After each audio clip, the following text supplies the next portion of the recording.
got thunder here crossing our little water feature. And that is a diorama with the buffalo, the American bison, used to cross the Kentucky River in this area. Of course, that whole thing's not to scale, but back in the day, before settlers built locks and dams along the river, it was incredibly shallow through here. You have herds of American bison come through this area just across the river. And we're talking about herds, I'm talking about 40 or 50. A few thousand bison at any given moment could run through here. So when the first frontiersmen were coming here to settle, they didn't have maps and roads, of course. They were cutting all those maps and roads. So they ended up following the trails, the American bison, that they called buffalo traces. So, in 1999, our parent company, the Sazerac Company, decided to rename us to the Buffalo Trace Distillery in honor of the bison blazing their own path. Or something like that. Thank you. Now, more importantly, from here, you can see a lot of our production buildings. So that big tall gray building over there, that is our mill house. Anymore, we get over 20 truckloads of corn per work day. The done grains into our silos, lift up to a hammer mill, it grinds it down appropriately. Then they'll take those ground grains and drop them off in the building directly to the right of that one where those orange pipes are on top. That's the mash house. That's where we cook all of our grains. We have 4 20,000-gallon pressure cookers we use to mash all of our corn. After an hour or so, the grains are ready to get pumped over this Archer's building, which is the second fermenter building. They can still, of course, pump over to the old one, and then the last 8 are farther down the line. They'll use all 4 of those 20,000-gallon pressure cookers fill 1 of our fermenters. They'll also layer in some sour mash set back and fill the whole thing on top of about 66 pounds of yeast for each fermenter. We use 1 strain of yeast for all of our products. It's the same strain of yeast they've used since the end of Prohibition. 3 to 5 days later, those fermenters contain 10-ish% alcohol by volume, as our distiller's beer. At that time, it's ready for us to take that beer, send over to those still houses, and return that beer into whiskey. Now, anyone have any questions about either of these two things? Yeah. Pressure cookers, what is the pressure at? It's about 2 atmospheres. So how, and the temperature? So it depends. So it's 2 atmosphere absolute pressure, about 1 atmosphere gauge pressure.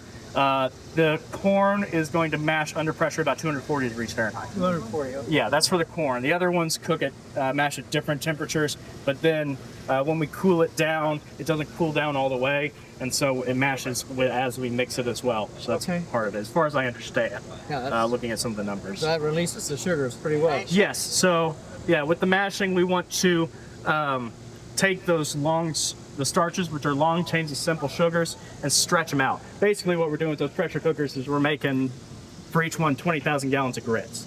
Now, if you've ever made grits or oatmeal, you know at some point it kind of turns into jello consistency. That's where those starches all stretch out. We want to stretch them out because we need to cut them up into sort of baby food for the yeast. And we're going to mostly do that with enzymes from the malted barley and then exogenous enzymes we get from chemical processing plants. So yeah, there's a lot more I can talk about that, but we don't have time. So, any other quick questions before we start moving again? As part of your expansion, are you going to add more, grinding in the mill? We already did. Oh, you did? So the old, up there at the top, that's actually the old mill house. They can do a load, they said a load, which is probably 1 cooker. I don't know that for certain. And it could do a load in about an hour or something like that. And then the new one can do that same amount in like 20 minutes. So, and as well as trapping a lot of the dust a lot better. This place used to be a whole lot dustier when they were actually milling than they used the old one. And the one's behind there? It is sort of off to the left and a little bit lower. But yeah, it's up there, still around there, but I'm not exactly sure. I've not had a chance to walk up there, mostly because they scare me a little bit. But yeah. So we have expanded milling, expanded cooking, all of that stuff since 2019. What's with all the black soot on the brick? Yeah, so we'll talk about that as we keep walking. So all this black stuff, it's all on the buildings, on the telephone poles, trunks of the trees, everything. That is a mostly harmless fungus, sometimes called whiskey fungus or distiller's fungus. Eats the ethanol vapors of the air, grows all over everything. It is not a mold. It's distinctly not a mold. It just eats ethanol vapors, grows all over everything. It is not toxic to people, animals like that. But I always say it's mostly harmless, because if I say it's completely harmless, the HOA representatives from downwind will bring me their pressure washing bill to beg to differ. But not toxic people, animals. It grows all over the world. Everywhere you have large amounts of ethanol vapors, kind of like a superfood for it. As we walk this way, we'll get a good look at these big pipes overhead. Now, these really big pipes are actually insulated. They hold steam. Back in the 1800s, E.H. Taylor Jr. realized that bourbon barrels mostly stop aging when the temperature averages too far below 45 degrees Fahrenheit, like it does for most of our winters. So he started steam heating the warehouses. We still steam heat all the warehouses down here to this day.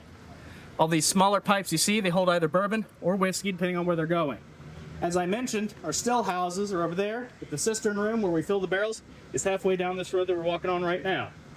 Got to get the whiskey here somehow, and we have miles upon miles of pipes just moving spirits around. As we head this way, we'll get a good look at this warehouse right here. This is Warehouse C. This is the oldest building on site, still being used for its original purpose.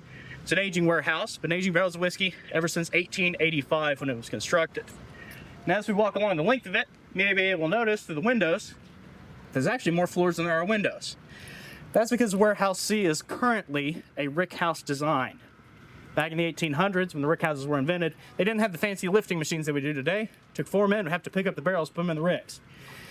They could really only pick those barrels up about 3 barrels high before it was exceedingly dangerous. Yeah. So you just put a new floor every 3 barrels. But the very important thing about a rick house design is that the rick structure holds the barrels and the outside structure of the building are 2 separate units. That means damage to the ricks doesn't necessarily mean damage to the outside structure. And damage to the outside structure doesn't necessarily mean damage to the ricks. You actually see that was tested for us. That whole upper section of bricks up there has a much lighter colored mortar. That's because back in April of 2006, a tornado blew through this part of Frankfurt, ripped half the roof off of Warehouse C. Yeah, that wouldn't have been too bad. So the barrels were fine, but it also damaged the elevator we used to get the barrels down. So those barrels were stuck up there, enduring direct sunlight, temperature shifts, storms, anything, until they were able to get it all fixed. When they pulled those barrels down, they thought, well, these are probably going to be pretty nasty. But it tasted like no other bourbon they'd had before. It was good enough. They gave it its own label, and they called it Colonel E.H. Taylor's Small Batch Warehouse C Tornado Surviving Bourbon. That's a heck of a name, but I didn't pick it. And what originally retailed for $79.95, you can now find people trying to sell that for anywhere from $2 to $20 grand a bottle. Well, of course, it's never going to happen again, and we can't have it happen again. However, it gave our current master distiller an idea. So our current master distiller, as of the past 30 years, his name's Harlan Wheatley. He's a chemical engineer, likes to experiment, doesn't think perfect bourbon's been made yet. So over on the hill, near the Botanical Garden, they built Warehouse X, is the first experimental aging warehouse in the United States. They're looking to see what made all those barrels so unique and to see if they could challenge conventional wisdom about the aging process as well. Got about 20 years of experiments planned, but knowing bourbon, it's probably going to take a lot longer than that. If you want to, you can walk up by the Botanical Garden, see what's blooming this time of year. Check out the warehouse, see the barrels inside. It's all pretty neat. But for now, we're going to keep heading this way. Does anyone have any other questions about anything? Yes? Can we expect blood survivor? So they'll check the quality of all that stuff. If it's good, they'll probably bottle it up on its own. If it's bad, you'll never hear about it. So who knows? I'm not in charge of any of that. Any other questions while we keep walking? All right, then we're just going to keep heading this way. It's on our page.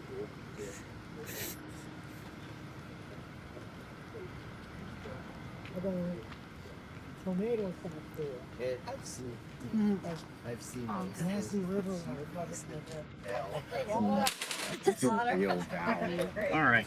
So if everybody will step in here, stand in between the scales and the windows. Oh, river mud.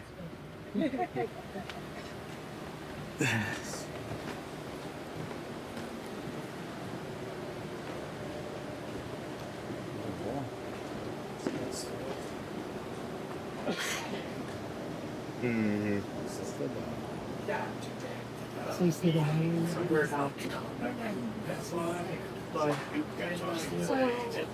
Your mom's Yeah, So yeah. how did that go? That's on the way. Yeah, so you naturally yes. Oh yeah, he was like a total engineer.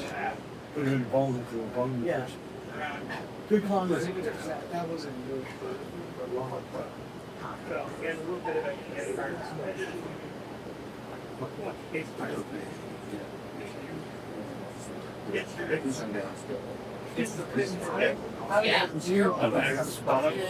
So Bourbon falls over.